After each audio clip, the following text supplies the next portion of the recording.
Bonjour à tous, on se retrouve pour ce chapitre 12 sur les mouvements de rotation. Donc on va parler moments de force, couple. Et avant de commencer à parler de moments d'une force, on va définir une nouvelle notion de vitesse, puisqu'on a toujours eu l'habitude de définir une vitesse linéaire, c'est-à-dire une vitesse qui est définie comme une distance divisée par une durée. Alors comme on est dans des mouvements de rotation dans ce chapitre, on va utiliser une nouvelle notion qui est la notion de vitesse angulaire, puisque dans un mouvement de rotation, on se déplace d'un angle θ par rapport à un axe de rotation. Donc on parlera d'angle de rotation et donc de vitesse angulaire lorsque votre système s'est déplacé d'un angle θ entre un instant t égale 0 et un instant t plus delta t. Donc la vitesse angulaire de rotation, elle va être définie, elle sera notée oméga, déjà pour commencer, et ce sera donc du coup la variation d'un angle sur la variation de la durée. On retrouve la définition finalement de vitesse linéaire, donc suivant par exemple un axe x, la vitesse v était définie par delta x sur delta t. Donc vous avez un objet qui se déplace, hop, à un instant t égale 0, à un instant t 1, il a une position x1, à un instant t2, il a une position x2. Donc la vitesse de votre système entre ces deux positions, ce sera donc x2 moins x1 sur t2 moins t1. Donc on retrouve la même notion ici, c'est exactement la même chose. Donc ici on aura la variation d'un angle sur une variation de durée. Donc attention aux unités, delta θ est en radians et delta t en secondes. Donc la vitesse angulaire sera en radians par seconde. Elle est souvent donnée en tours par minute. Souvent quand on regarde des notices de différents systèmes qui sont en rotation, elle est donnée en tours par minute. Donc là, c'est pas forcément très compliqué à convertir. On a un tour par minute, c'est donc un tour divisé par une minute. Un tour en radian, c'est 2pi, et une minute en seconde, c'est 60 secondes. Donc ça nous fait 2pi sur 60 radians par seconde. Ça, on peut très bien le taper à la calculatrice et donner la valeur approchée. Là, je vous ai mis la valeur exacte, c'est pour pouvoir faire les conversions. Quelques correspondances entre les degrés et les radians. Donc vous avez déjà vu en maths normalement. Donc c'est bien de retenir, voilà, au moins ces valeurs-là, c'est bien de retenir la correspondance entre les radians et les degrés. Ça permet de faire des conversions. Si jamais je vous donne un angle de 27 degrés et que vous savez que 180 degrés correspond à pi, ça vous permettra de faire un produit en croix pour trouver la valeur en radians. Donc on peut toujours, à partir de cette vitesse angulaire, définir la vitesse du point M, donc ce qu'on appellera la vitesse linéaire. En fait, il faut imaginer, si vous voulez, que ce point M, à un moment donné, il soit plus... la pale se décroche, si vous voulez, le petit bout là de la pale de l'éolienne, elle se décroche, elle aurait une vitesse, en tout cas sur quelques millisecondes, elle aurait une vitesse V qui va dépendre de sa vitesse angulaire et de la distance à laquelle elle se trouve de l'axe de rotation. Donc cette vitesse linéaire, V là, elle est définie comme le rayon, ici R, c'est-à-dire la distance à l'axe de rotation, du point M à l'axe de rotation, multiplié par la vitesse angulaire. En gros, plus vous allez être loin de cet axe de rotation et plus votre vitesse linéaire sera importante. Par exemple, prenez l'exemple d'un manège. Si sur ce manège, donc on va dessiner un disque, voilà, un manège vu du dessus, je vais essayer de faire à peu près un cercle. Le centre du cercle est ici, donc l'axe de rotation. Vous vous retrouvez à cet endroit-là, donc vous êtes le point M, ici, et puis on va prendre un point M' ici. Imaginez que le manège tourne, donc avec une certaine vitesse angulaire. La personne qui se trouve au point M, qui à un moment donné saute du manège, et la personne M' qui saute du manège au même moment, de la même manière, M aura une vitesse linéaire un petit peu plus importante que M', puisqu'il est à une distance de l'axe de rotation plus importante. Donc pour une même vitesse angulaire, les deux ont la même vitesse angulaire. Quand vous allez vous déplacer, quand m va se déplacer d'un angle θ, m' se déplacera du même angle θ. Donc ils ont la même vitesse angulaire, ça, il n'y a aucun problème. Ils ont exactement la même vitesse angulaire. Par contre, ils ont une vitesse linéaire qui est différente. Donc cette vitesse v là va être plus importante que, je vais faire un plus petit vecteur, que v'. Donc ici, donc le lien entre vitesse linéaire et vitesse angulaire, elle va dépendre de la distance à laquelle vous trouvez de l'axe de rotation. Alors, une fois qu'on a défini ça, on va pouvoir commencer à parler un petit peu de moment d'une force et de couple de forces. Donc, pour faire très simple, le moment d'une force, c'est une grandeur que vous pouvez calculer, qui va vous permettre de mesurer l'efficacité avec laquelle une force est susceptible de faire tourner un point du système par rapport à l'axe de rotation. Après, il va y avoir un signe, on va en parler juste après, mais c'est ça, le moment d'une force, c'est l'efficacité d'une force à faire tourner le système autour d'un axe. Alors, pour définir le moment d'une force, ça va être assez simple. Alors, mathématiquement, ça va être assez simple. Le moment d'une force est noté grand M. Entre parenthèses, on va mettre la force pour laquelle on calcule le moment. Ce sera égal donc à un signe près, donc plus ou moins, on va en parler juste après.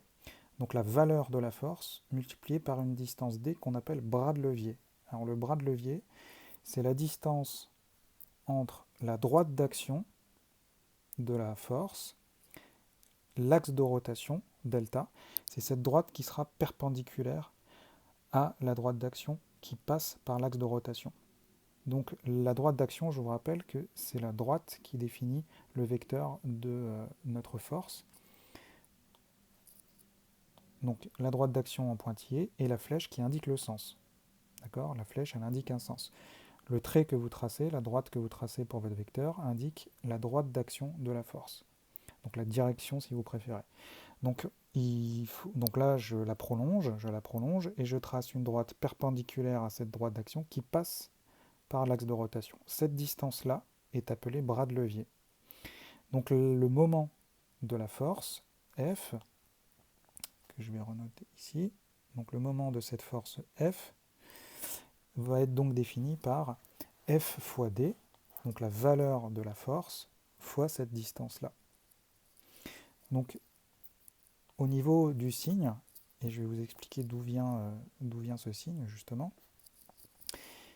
Donc si le sens dans lequel la force tend à faire tourner le système est le sens trigonométrique, donc ce qui est le sens qui est donné par cette flèche-là, on mettra un signe positif. Et si le système va tourner dans le sens négatif, c'est-à-dire à l'opposé du sens trigonométrique, on va mettre un petit signe moins devant. Alors on a vu aussi en TP qu'on pouvait exprimer le moment d'une force à l'aide de cet angle alpha. Donc en fonction de cet angle, on peut aussi définir le moment de la force. Alors ça va être assez simple, on va se placer dans ce triangle rectangle ici, celui-là. On va appeler, alors je vais appeler le point qui est ici, on va l'appeler K. Donc dans le triangle, et celui-là on va l'appeler O. Donc delta est un axe de rotation, O est un point de l'axe de rotation. Voilà, c'est juste pour être précis. Donc ici dans le triangle MOK, la distance D, le bras de levier, donc bras de levier, on peut l'exprimer en fonction de l'angle alpha, puisque l'angle alpha se retrouve ici.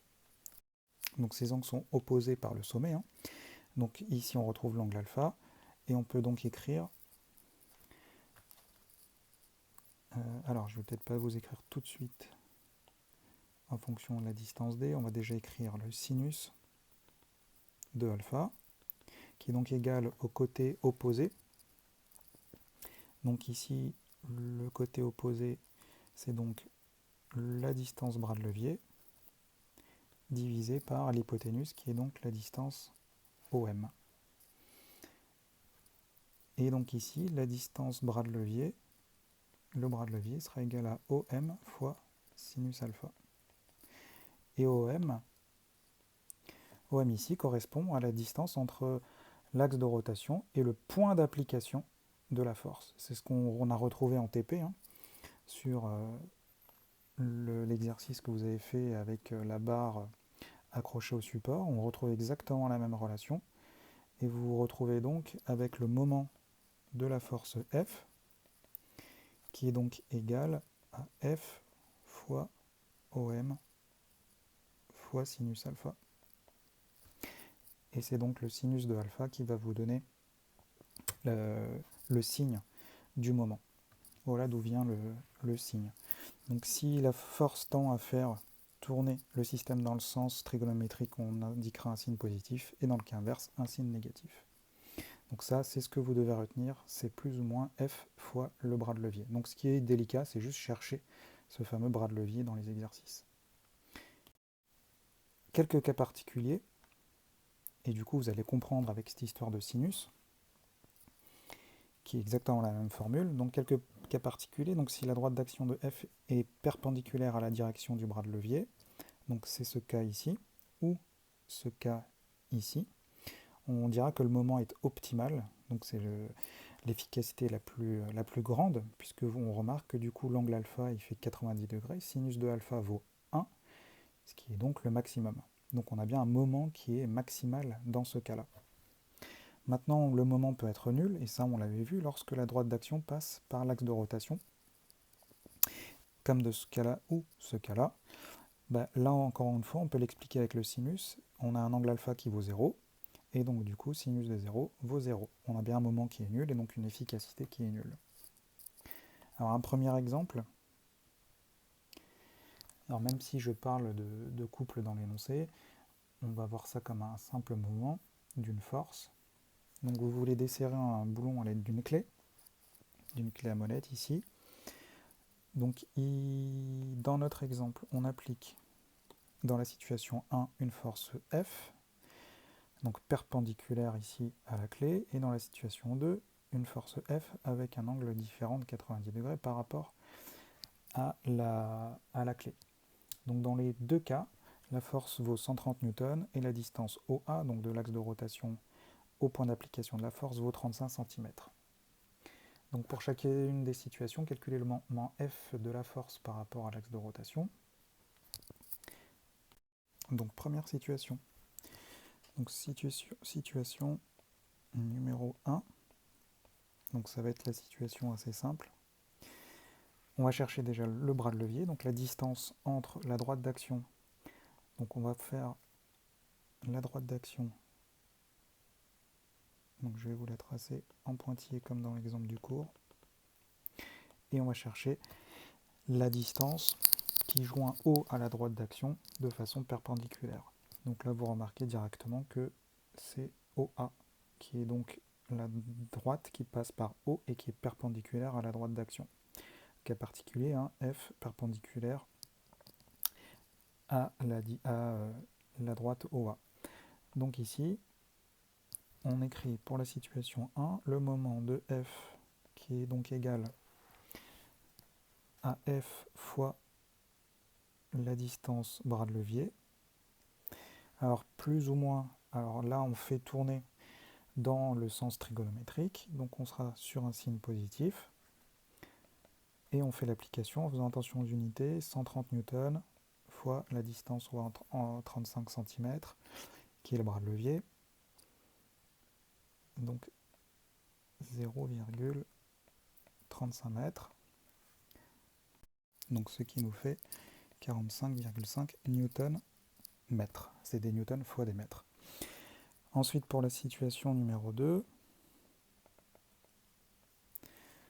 donc là un peu différent, mais on fait le même principe. Donc on trace la droite d'action de F et on va chercher la droite passant par O, axe de rotation, qui rejoint la droite d'action de façon perpendiculaire. Donc vous voyez que on est justement sur ces pointillés là déjà qui sont tracés. Donc le bras de levier est ici. L'angle droit est là. Donc là, on va l'appeler H, ce point-là. Et donc ici, OH correspond à la distance du bras de levier pour la situation numéro 2. Donc le moment de la force F, donc là elle tend toujours à faire tourner dans le sens trigonométrique, donc positif, donc F fois la distance bras de levier, donc ce qui fait bien F fois OH. Alors maintenant, comment trouver OH? On est dans un triangle rectangle, donc on pense tout de suite cosinus, sinus, éventuellement Pythagore, mais là Pythagore, on ne connaît aucune autre distance du triangle, donc il n'y aura pas d'intérêt. Et on va pouvoir trouver OH ici. Alors OH par rapport à l'angle ici de 25 degrés, c'est l'adjacent. Donc on peut par exemple utiliser le cosinus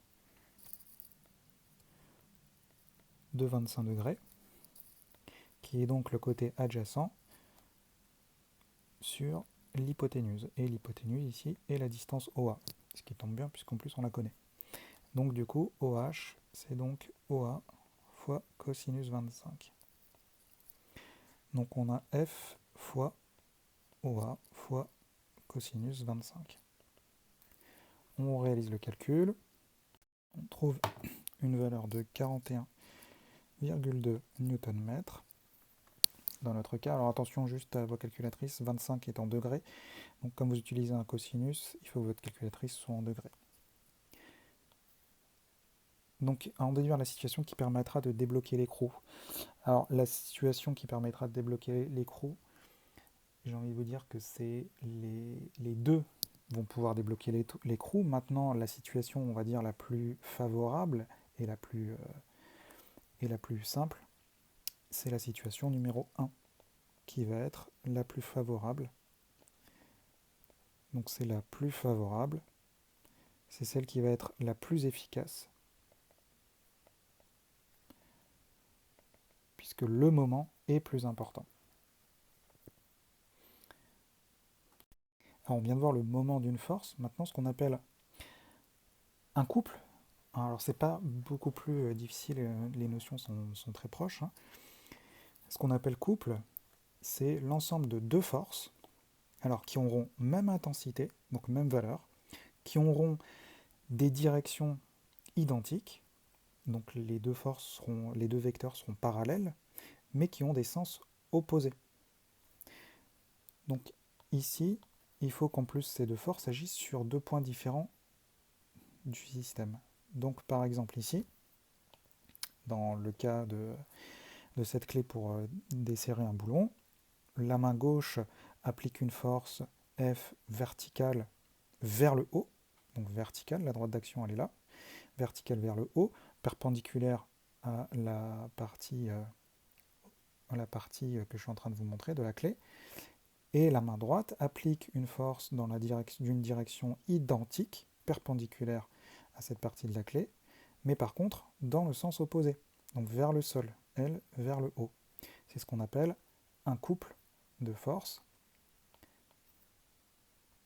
Et la résultante des forces, si on fait l'addition, si on additionne ces deux forces vectoriellement, on va trouver un vecteur nul.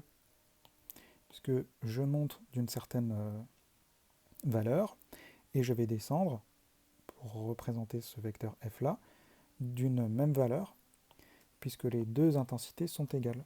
Donc la somme des forces est nulle, oui, mais leur moment n'est pas nul. Ce qui va permettre de faire tourner l'écrou. Donc ce qu'on appelle moment d'un couple, il sera souvent noté m petit c, c'est égal au produit de l'intensité F qui est commune aux deux forces, fois la distance D qui va séparer les deux droites d'action de chacune des forces. Donc ici, le moment, je vais vous le mettre comme ça, et je vais corriger juste le dessin qui est en haut. Donc là, par rapport à ce que je viens de vous dire, donc c'est la distance D, je l'ai appelé D majuscule, donc on va garder la même notation. Donc le moment du couple, ce sera F, la valeur de la force, commune, c'est la même valeur, fois la distance D qui sépare les deux droites d'action des deux forces. Donc encore une fois, la force en newton, D en mètres, et donc le moment en newton-mètre. Donc là, ça ne change rien, entre guillemets, en termes d'unité. Un exemple pour comprendre, et je reprends du coup cet exemple de la clé en croix. Donc parmi les cas ci-dessous, indiquez celui qui correspond à un couple de forces et justifier la réponse. Donc il faut reprendre la définition du couple.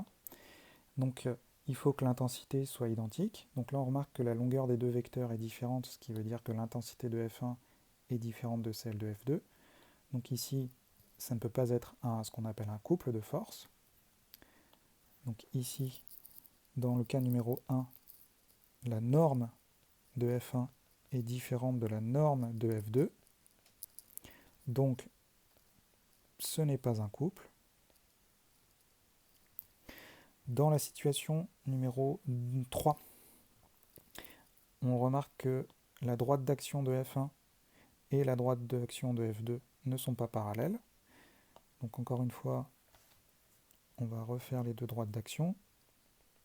Droite d'action de F2, droite d'action de F1. Donc on voit bien qu'elles ne sont pas parallèles.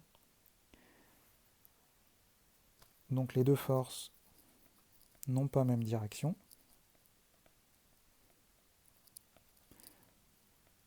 Donc n'ont pas la même direction. Ce n'est pas un couple.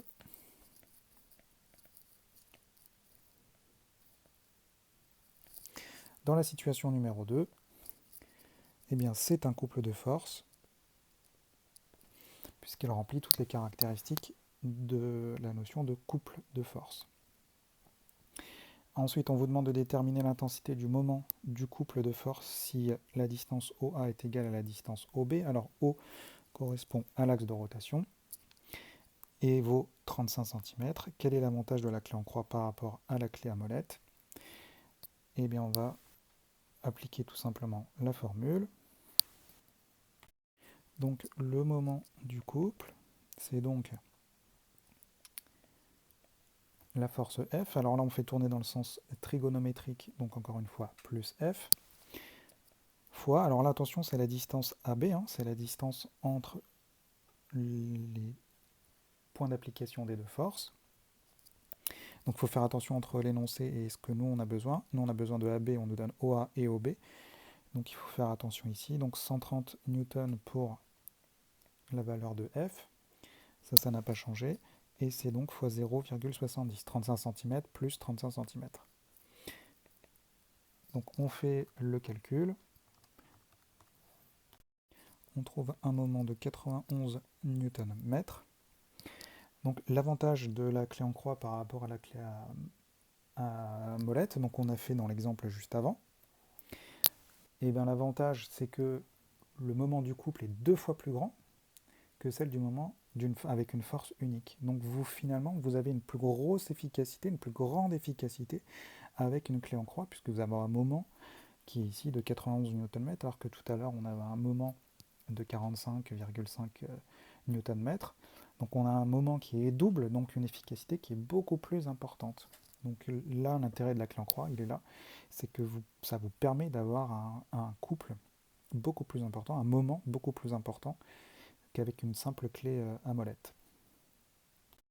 Et donc tout ça pour en venir aux caractéristiques d'un moteur, parce que l'intérêt des applications de couple, alors c'est pas seulement des choses avec des clés à molette, mais c'est un moteur qui tourne. Alors juste pour information, un moteur alors on parle d'un moteur électrique ici, mais qu'il soit électrique ou thermique, le principe reste le même.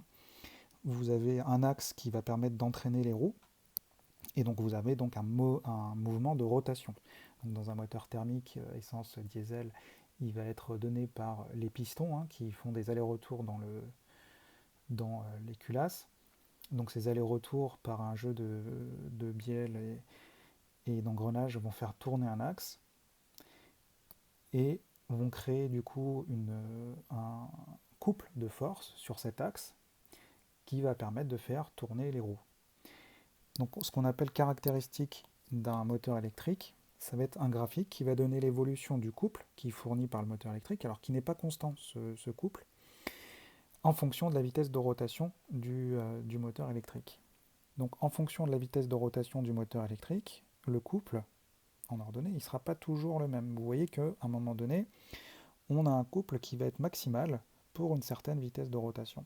Donc c'est là qu'on a la meilleure efficacité sur le moteur. En pratique, le moteur ne doit fonctionner sous peine de détérioration que dans la zone utile de fonctionnement située entre la fréquence à vide et la fréquence nominale.